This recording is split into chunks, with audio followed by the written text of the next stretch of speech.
everyone. So I'm going to be covering this story. I'm sure you've already heard a lot of people that have already covered it, whether they're in the established media or in the alternative media. And you know what? In this particular video, I will be referencing a CBC News article, but I'm also going to offer up a perspective that most people haven't put out there. I haven't seen it out there myself. I'm not saying that nobody has, but from what I've seen, nobody has covered this story from a perspective that I think will do a great job as far as showing the insanity of these SJW laws or tribunals, these human rights tribunals that aren't anything to do with the rule of law or the established court system. These are, once again, these are kangaroo courts. These are institutions that are outside the realm and the jurisdiction of our legal court system in this country that was built and based upon English common law. No, these human rights tribunals are all about political authoritarianism and have nothing to do with genuine justice. But anyways, let me just start out covering this CBC article, and then I'll offer up my own perspective and how I think about this particular issue, and why, unlike most people, I'm actually a little bit happy about the fact that this Jessica Yaniv actually exists and is doing a much better job than even libertarians or proponents of liberty could ever do as far as showing how insane these SJW or human rights tribunals truly are and what they represent. Headline on the CBC News, British Columbia: transgender woman testifies at human rights tribunal after being refused Brazilian wax. Jessica Yaniv says she was rejected by more than a dozen BC beauty salons. It's being reported by Eva Euguen Sachange,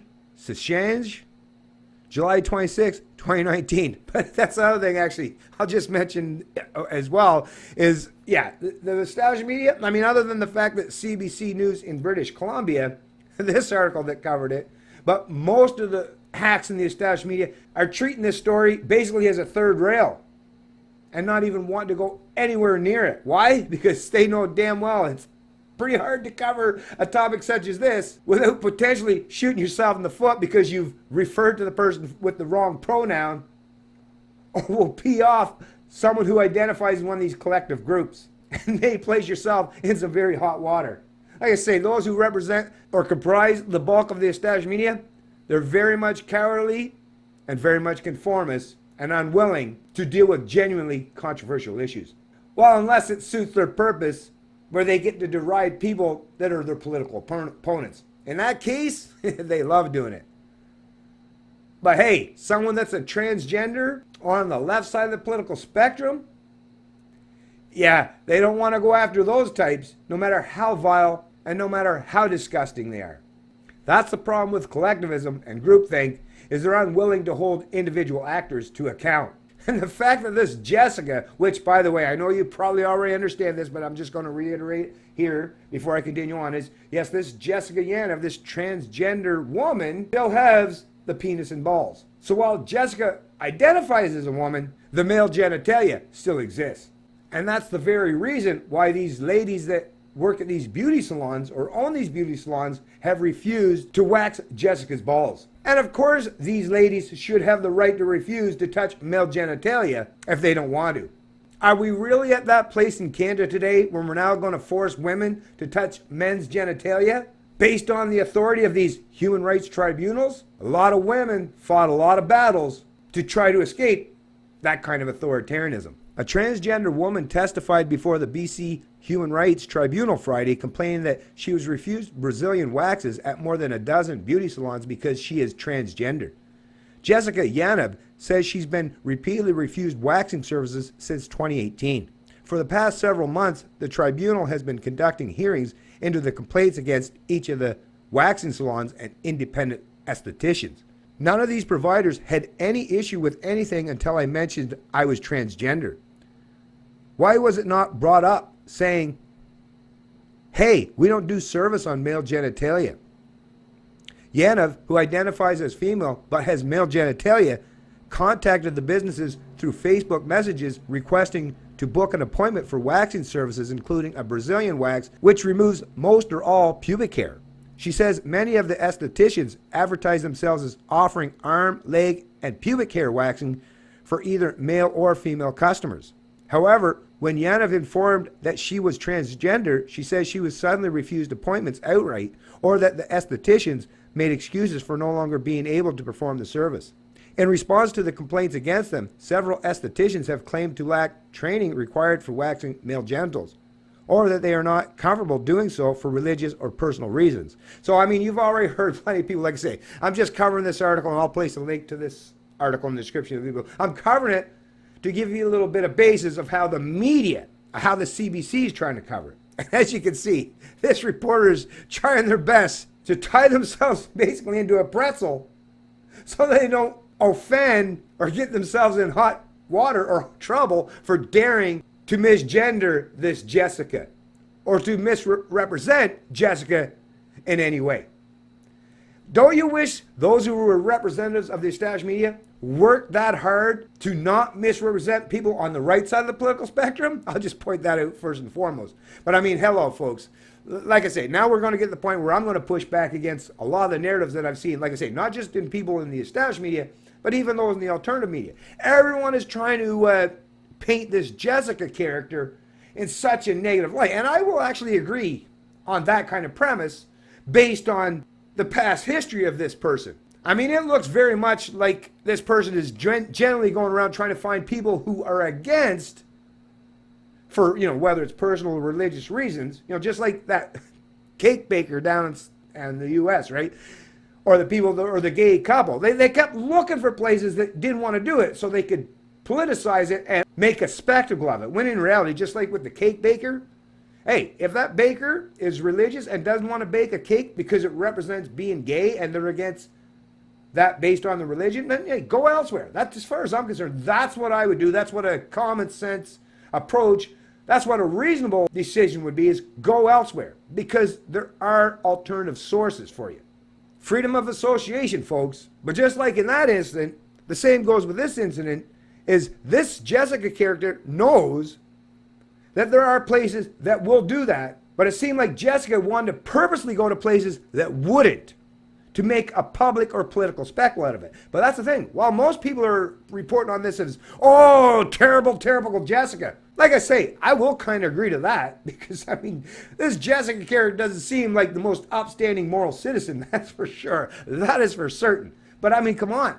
All Jessica is truly doing is pointing out the genuine insanity of not just identity politics, but these stupid SJW initiatives or human rights tribunals. Actually, this is doing a better job. Like I say, I could do a video just like everyone else has put out, where you got point by point analysis of just how terrible Jessica is for doing what Jessica's doing. But rather than make Jessica the central focal point, which I'm sure Jessica probably wants that to happen, I'll do a better job, a better analysis, and I'll say Jessica is actually doing a better job than the rest of us of pointing out the insanity of these SJW initiatives. Because Jessica actually has a legal and valid point. Why? Because that is the law based on these SJW, these human rights tribunals in this country currently.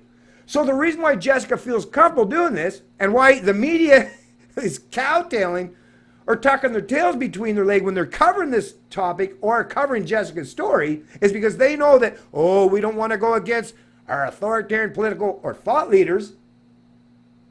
That's the insanity of it all, folks. They're basically upending genuine or historical common law in this country and now attempting to force women to touch males' private parts. What's up with that?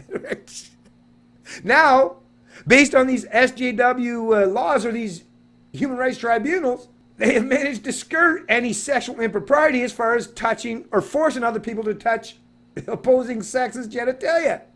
That's one thing I will say and admit about these leftists, these authoritarian collectivists among us.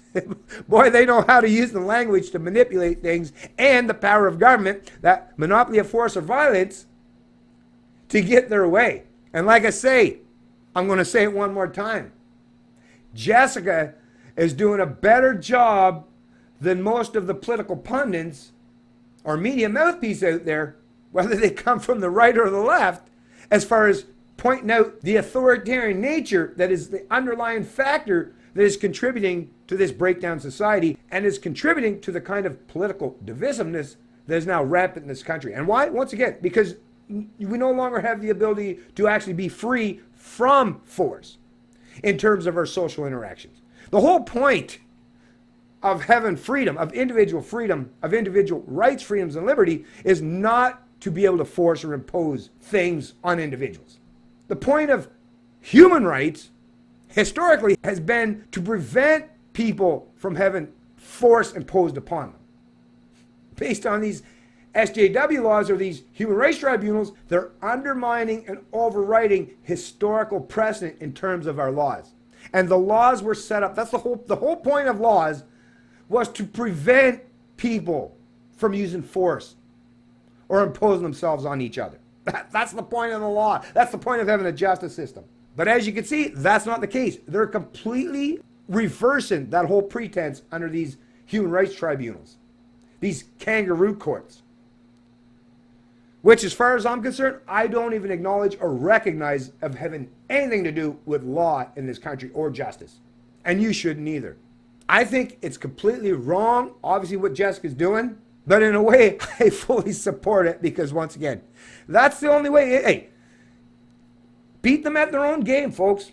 That's the thing. With these SJWs or these authoritarian collectivists or leftists, listen, they want to put out these things, then just do it. Just like these guys that are now going into sports, right?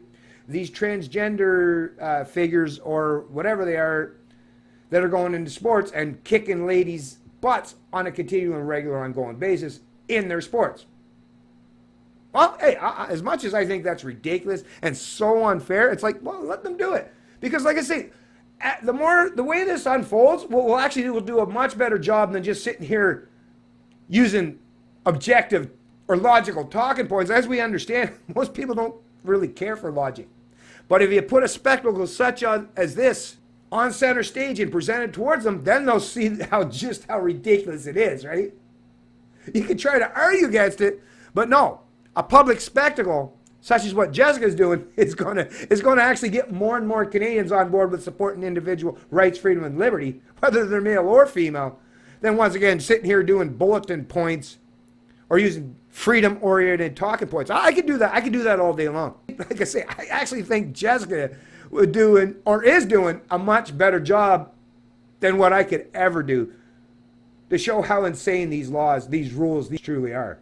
So at the end of the day, I guess we should all, or at least I will right now, say thanks, Jessica, for showing just how insane these SJW initiatives or these identity politics policies truly are. You're doing a good job of proving that. It's Canadian Libertarian, and I love liberty.